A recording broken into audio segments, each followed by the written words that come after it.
In this presentation, we cover the biomechanics of the heel rise test. So in this study done in 2009 by Henriksen, they were examining an eccentric lowering compared to a concentric rising during a heel rise. And here's our graphic with the information we need to assess this activity on the right here. And what we can see is that we have 4 different kinds of data. The top data here is joint angle.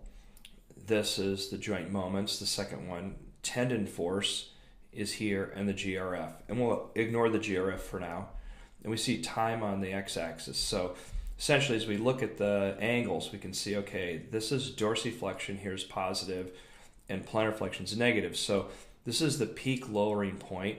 So this point here corresponds to the ankle joint angle here on the left.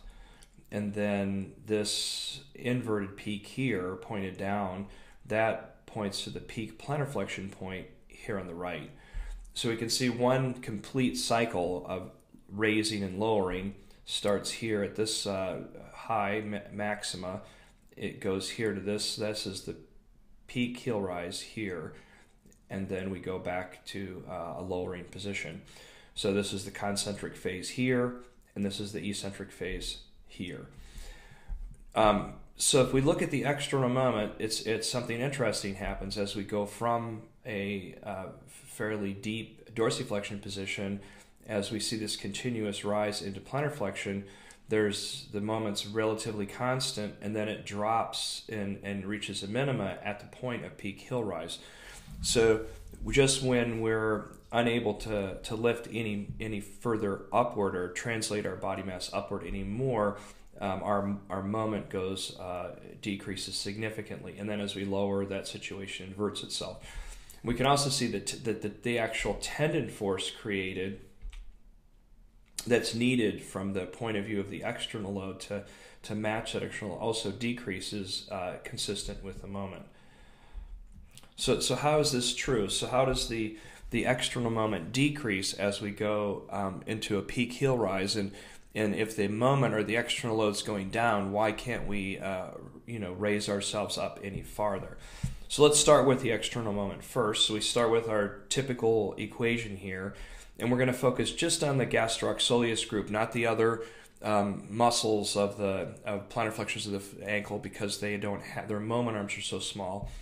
We can notice that it's basically a second-class lever like here. So we have a force on the posterior aspect of the ankle with its moment arm, and that stays relatively constant. And then we have a force that's anterior to wherever the ground reaction force is, and that's actually going to vary with joint position. So essentially, as we lower the foot and the ankle is perpendicular to the ground reaction force at, say, 0 degrees or slightly dorsiflexion, we can see that the moment arm for the external load is going to be longer or larger than it is when we're in peak plantar flexion. So in peak plantar flexion, the moment arm of the GRF is smallest because the ankle joint center has moved anteriorly toward the ground reaction force vector. And so because of that, that's why the moment decreases. And that's also the tendon force actually we only need enough to satisfy the external load. So if the external load goes down, then the tendon force is also going to go down because the moment arm at the ankle for the plantar flexors is relatively constant. So then why do we feel the burn when we're performing a heel rise at peak heel rise position?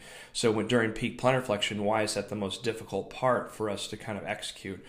Well, the other piece of it is, well, how is this affecting the muscle itself? And we know that essentially the soleus muscle is highly sensitive to length changes. And so as we plantar flex, we shorten the muscle beyond its normal functioning range, and then therefore rely more on the gastrocnemius muscles, so it shifts some load to them. And they're also shortening, although they're not as sensitive to shortening, they don't have as much PCSA. So essentially the shortening effects on these two muscles is what makes it more difficult. We can see here that heel rise height is an important variable to collect. In this particular sample is one of the studies that was done at University of Rochester. and we can see this is the frequency of heights achieved by a sample of young controls, elderly controls, and people with a flat foot deformity.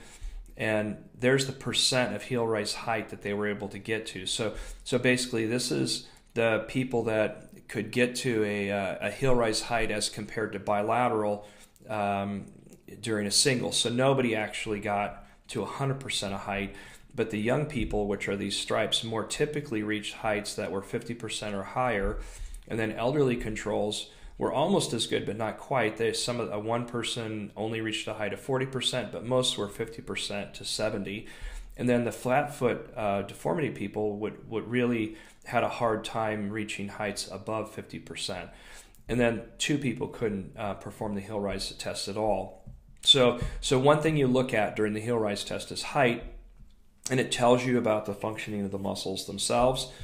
Okay, and then we also look for repetitions. And so here's 3 different studies that looked at the average number of repetitions. This is in young athletes, this study here in 2006. Here's a study of middle-aged people, 30-year-olds. And then here's a study that across several spectrums of how they could do it. And essentially, young athletes are in the 40 range in terms of repetitions. These 30 range for this particular study. And then this last study that was done in 2005, the range is much lower, but however, specific to age group. So in summary, the basic biomechanics of the ankle joint complex for plantar flexion during a heel rise test, it's a second-class lever system. The loads at the ankles can be very high because they're lifting against body weight. The concentric and eccentric components are relatively the same. So the one thing that will be different is that on lowering, there will be less neural drive to the muscle because it takes less activation to get the same force. But the tendon sees the same force on lowering as it does on rising. And then our typical assessments of heel rise performance have to do with assessing height and number of repetitions.